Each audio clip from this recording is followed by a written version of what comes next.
Hello and good morning everyone. Next topic of the chapter about flowering plant is the leaf.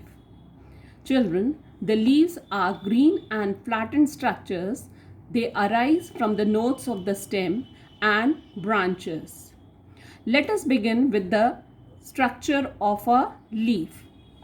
Children, as you know, the leaves of different plants may look different.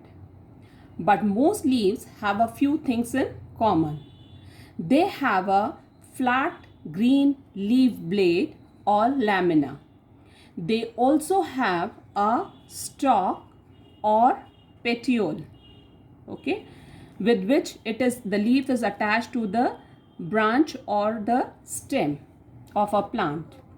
And a point of attachment to the stem is called the leaf base. Leaf base is the point where a leaf is attached to the stem or the branch of a plant. The petiole continues in the leaf as midrib. Thin linear structures called veins arise from the petiole and the midrib. These run across the leaf in various directions. Okay, singular is vein and the plural is veins arise from the petiole and the midrib. These run across the leaf in various directions. They provide support to the leaf and transport water, minerals and food to and fro from the leaf. Venation. The design made by the veins in a leaf is called leaf venation. Children, leaves have two types of venation, parallel venation and reticulate venation. If the design is net-like on both the sides of midrib, see here. If the design is net-like on both the sides of midrib, the venation is called reticulate venation. This kind of venation is seen in plants and trees like peepal, rose, etc. Now, if the veins are parallel to each other in the leaves, like see here, the veins are parallel to one another, such type of venation is known as parallel venation. Parallel venation is seen in leaves like bamboo, sugarcane, etc. Simple and compound leaves. A leaf with a single leaf blade. A leaf with a single leaf blade is called simple leaf. And a leaf whose leaf blade is divided into a number of leaflets is called compound leaves. Examples of simple leaf, banyan, peepal, etc. And the example of compound leaves are neem, tamarind, touch-me-not, etc. Now, let us discuss about the functions of the leaf. Leaves normally have three main functions. Number one, manufacturing food. The main function of the leaf is to prepare food for the plant. Okay? By using carbon dioxide and water in the presence of sunlight and chlorophyll.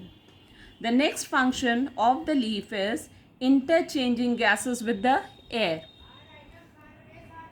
Children, plants, they absorb carbon dioxide from the atmosphere and releases oxygen back into the atmosphere through the stomatas of the leaves. And the third function is throwing out water vapor. Now, some leaves are modified to perform other functions. You have already learned that in cacti, the leaves are modified into spines to prevent the loss of water. The scales of the ginger are modified to protect bud. There are still other modifications of leaf, like for example, some leaves provide support. Some plants like pea and glory lily. Next is some leaves, they defend the plant. The spines of the cacti, they discourage the animals from eating the plant. Children, let us now discuss the different parts of a flower. Have you examined any flower? You will notice that a flower is attached to the stem by a stalk, which is also known as pedicel. The uppermost part of the stalk at the base of the flower is swollen, and this part is known as thalamus. Green petal-like growth, the green color petal-like growth come out of the swollen portion and encircle the flower. These parts are called sepals. Now, and the sepals enclose and protect the flower when it is a bud. Colored or white petals grow inside the sepals in a circle. These are the petals of the flower, and the function of the petal is to attract insects for pollination. The stalk-like growth with the swollen and powdery head are called stamens. Okay, this swollen head is known as anther, and stalk-like portion is known as filament. Anther and filament together, they are known as stamens. Stamens are the male reproductive organ of the flower. The flask-like structure at the center of the flower, attached to the stalk with a swollen tip, is called the carpel. One or more carpels form the female part of the flower or the pistil. Pistil is the female reproductive part of the flower. The swollen base which you cut open is the ovary. The swollen portion of the pistil is known as ovary. The stalk is the style, and the swollen tip is the stigma. When you cut open the ovary, you may have noticed tiny egg-like structures. These are called ovules. This tiny egg-like structures present in the ovary is known as ovules, which later develop into seeds. If you examine the flower carefully, you would have noticed that the sepals, petals, stamens grow out of the thalamus in circle. The outermost circle is formed by the sepals, then comes petals, and then the stamen.